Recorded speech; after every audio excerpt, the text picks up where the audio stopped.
Bonjour, bonjour à toutes et à tous, bienvenue sur KTV, Coésie FM, le 106.9 pour un temps de parole en direct, à la radio et à la télévision. Elle s'appelle Jocelyne Forain, elle est avec nous sur ce plateau. Son beau-fils a été sauvagement agressé mardi dernier. Les conséquences aujourd'hui, on les connaît, on en a parlé tout à l'heure en début de matinale. Pour le moment, Ben, puisque c'est son prénom, est paraplégique. Et Jocelyne, bonjour. Bonjour Patrick. Merci d'avoir accepté notre invitation. Juste avant de nous expliquer ce qui s'est réellement passé ce soir-là, pourquoi aujourd'hui vous avez tenu à témoigner? Pour que ça se sache, parce qu'apparemment il n'y a personne qui est au courant de cette agression, et pour que ça bouge un peu, parce que ça ne peut plus durer. Là aujourd'hui c'est notre fils, hier c'était un autre, demain ça sera un autre.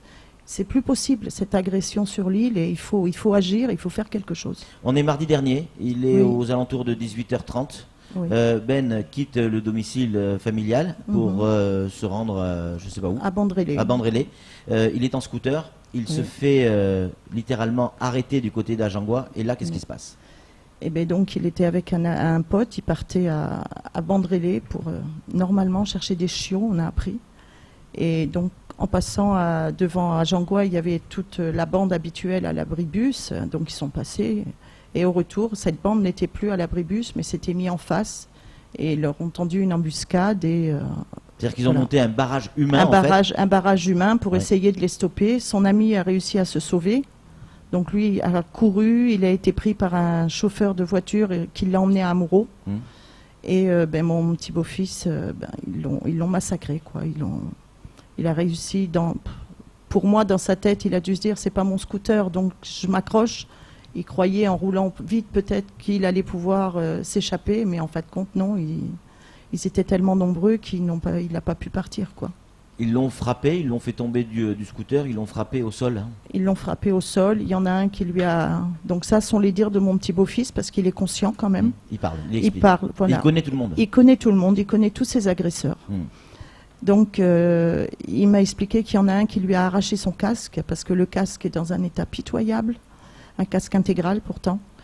Et cette personne avait un chambeau et il a commencé à le taper avec son chambeau, avec son casque. Voilà. Et après, ils l'ont tous tapé.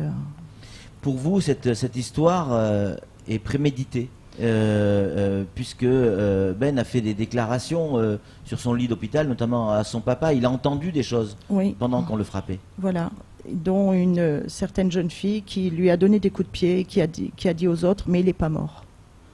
Ils ont continué. Ils ont continué. Ainsi que celui qui lui a arraché le casque l'a reconnu et a dit « mais c'est Ben Azek ». Voilà, et c'est là qu'ils se sont acharnés parce que Nazek habite Iloni, eux ils habitent à Jangois et il y a toujours ces conflits de villages qui continuent, qui durent et voilà quoi. On imagine que c'est dur à la maison. Ben est à la Réunion, il a été évassané, son papa est avec lui. On va voir les images également, que nous montre Sasuke. Vous dites qu'à la minute où on parle, il est paraplégique, c'est-à-dire ça veut dire quoi? Ça veut dire que tous ses membres inférieurs ne fonctionnent plus. Voilà. Il est conscient, oui. Là, il a été opéré dans la nuit de samedi à dimanche. Donc hier, son papa l'a revu et il est conscient, oui, mais il s'aperçoit qu'il ne peut plus bouger. Il a demandé à son père qu'est-ce qu'il avait. Mais il ne bouge pas et voilà. Il bouge, au jour actuel, il bouge que le bras droit un petit peu, sans pouvoir serrer la main, sans rien. J'imagine qu'il y a eu radio, IRM, on sait exactement ce qu'il a. Voilà, oui, on sait. Il a 2 vertèbres cérébrales de fracturées. Il a la rate fracturée. Il a une lésion au foie. Il a quelque chose au poumon également, mais apparemment ça se résout. Et malheureusement, depuis hier, on a appris qu'il y avait son cœur qui battait à 120 au lieu de 80, donc il risque de lâcher d'un moment à l'autre. Jocelyne, la gendarmerie est intervenue. Vous avez déposé plainte. On a le récépissé de plainte. Elle en est où l'enquête? Je n'en sais rien. Près d'une semaine. On n'a rien eu. On n'a pas eu de nouvelles. À ce jour, on ne sait pas. On ne sait pas s'ils sont allés. On ne sait pas si. On n'a rien eu, on attend. Vous avez dit tout à l'heure hors antenne que vous étiez décidé à ne pas lâcher l'affaire et à aller le plus loin possible, c'est-à-dire c'est-à-dire qu'on va faire des courriers, si c'est possible, même jusqu'au président de la République, les ministres, les radios de métropole, pour que ça arrête, pour qu'ils fassent quelque chose pour Mayotte, parce que c'est plus possible. Samuel Baucher, le rédacteur en chef de France Mayotte Matin, une question à poser, Joss. Il n'y avait pas de... Il n'y avait pas de contentieux, je veux dire, il n'y avait pas eu de bagarre, de rixe avec les jeunes d'Iloni ou de C'était pas un règlement de compte. C'est pas un règlement de compte. Eux, ils passaient simplement à Jangois pour pouvoir aller à Bandrélé pour récupérer ces chiots. Donc le seul tort qu'il ait eu, c'est d'être originaire d'Iloni. D'Iloni, tout à fait. Oui, c'est un jeune qui... Il est peu à Iloni parce qu'il est avec moi toute la journée, ou alors il est au lycée professionnel de Kaweni. Et ils ont tellement peur de sortir d'Iloni, en fin de compte, que même pour venir chez moi, je suis obligée d'aller le rechercher. C'est ça, excusez-moi Flo, hein. Voilà. On en parlait tout à l'heure hors antenne, dire que même pour aller d'Iloni à Dembéni, il n'y va pas tout seul parce que c'est trop dangereux pour les enfants qui sont originaires des quartiers. Voilà, tout à fait.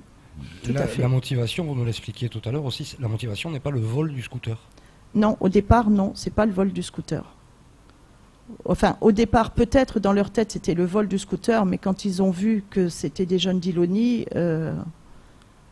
ils se sont acharnés sur lui, quoi. Parce que le scooter, lui, il a été récupéré. Il a été récupéré apparemment, mais on ne l'a pas su par la gendarmerie, on l'a su par des autres jeunes. Il a été récupéré, ça doit être samedi après-midi, je crois, par les jeunes de Tunzu. Comment vous l'avez appris? Par quelqu'un qui passait, qui a reconnu mon petit beau-fils et qui m'a appelé, voilà. Il a appelé plusieurs personnes. Vous êtes allé sur place dans la foulée, j'imagine? Directement, oui. Dans quel état il était quand vous êtes arrivé? Horrible, il était couché sur le ventre, avec une jambe sur le côté et la tête sur le côté, remplie de sang, et il était inconscient. C'est pas un cas isolé, hein. Aujourd'hui vous avez le courage de venir, de témoigner, c'est vous qui nous l'avez appris. La presse n'est pas forcément au courant de tout ce qui se passe, même si voilà, vous parlez, il y a des messages qui arrivent. On apprend que samedi soir, durant un match de handball, Aqua Chiconi, un jeune, là on nous cite le nom, donc nous on ne le citera pas, a frappé avec un coup de couteau le bras d'un autre jeune. Il a été évacué à l'hôpital. Il y a également un gamin du côté de Tsararano qui a été blessé également. Mardi après-midi. Nous on l'a appris à l'hôpital le soir en même temps qu'on emmenait le nôtre. Qui a été également évassané. Évassané entre la vie et la mort, oui. Vous avez le sentiment que ça s'empire, au-delà de ce qui s'est passé pour Ben? Oui, moi ça fait 10 ans que je suis à Mayotte et je trouve qu'il y a de plus en plus d'agressions et de lynchage, quoi, parce que c'est horrible ce qu'ils font. On ne peut plus avoir d'enfants. Tu peux taper quelqu'un, mais sans le laisser pour mort sur la route. Ils n'ont rien dans la tête, je sais pas. Dans quel état d'esprit est le papa aujourd'hui, puisque je sais qu'il est à ses côtés, du côté de la Réunion. Vous l'avez forcément régulièrement au téléphone. Dans quel état d'esprit il est aujourd'hui? Il est perdu, il a de la haine en lui quand il voit son fils comme ça. À part hier, qu'il a eu une remontée d'optimisme, parce que c'est... Il est préférable qu'il soit à la Réunion aujourd'hui, hein? Oui, il est préférable qu'il soit à la Réunion, oui. Vous allez contacter la gendarmerie pour avoir plus d'informations, puisqu'ils sont en charge de l'enquête. Qu'est-ce que vous attendez aujourd'hui de cette enquête? Qu'ils arrêtent ces jeunes, qu'ils les punissent déjà, et qu'ils payent pour ce qu'ils ont fait, et qu'ils réagissent en plus sur l'horreur qu'ils ont pu faire à ce jeune qui ne demandait rien à personne. Et surtout qu'ils risquent de recommencer à tout moment. Voilà, ils vont recommencer. Ils n'en ont rien à faire. Ils s'en vantent à Jangois, ils se vantent de ce qu'ils se font. Donc, pour eux, c'est un honneur d'avoir réussi à faire ce qu'ils ont fait, mais c'est horrible. D'avoir des pensées comme ça, oui, c'est horrible. Qu'est-ce qu'il faut faire? Quel conseil vous pouvez donner aux parents, s'il y a un conseil à donner? Un gamin de 16 ans qui prend le scooter pour vaquer à ses occupations, c'est toutes les familles qui ont le même problème. Le gamin, il a 16 ans, il sort un petit peu, il bouge. Attention, il n'est pas à 2h du matin, hein. Il est 18h ou 18h30, on est en fin de journée, en plein milieu de la semaine. Ça veut dire quoi? Qu'il faut garder les gamins à la maison, il ne faut plus qu'ils sortent? Voilà, apparemment c'est ça. On ne les laisse plus sortir du tout. Là, il était censé rentrer quand il faisait encore jour. Eh bien, non, il n'a pas pu rentrer même quand il faisait jour. Donc non, on ne laisse plus nos enfants sortir. Jocelyne, on vous souhaite beaucoup de courage. On va pas besoin d'en dire beaucoup plus. On comprend la douleur des parents. On comprend la rage aussi du papa et de vous-même. Tenez-nous au courant de l'évolution de santé surtout de Ben. On croise les doigts. On espère que tout ira pour le mieux pour lui et que la sérénité reviendra au sein de votre petite famille. Merci. Une petite question, ouais, s'il vous plaît. Allez-y. Dans ce genre de cas, c'est une affaire criminelle. Normalement, il y a une information judiciaire qui est ouverte par le parquet, le procureur de la République. Vous n'avez pas eu de nouvelles du... Non plus, non.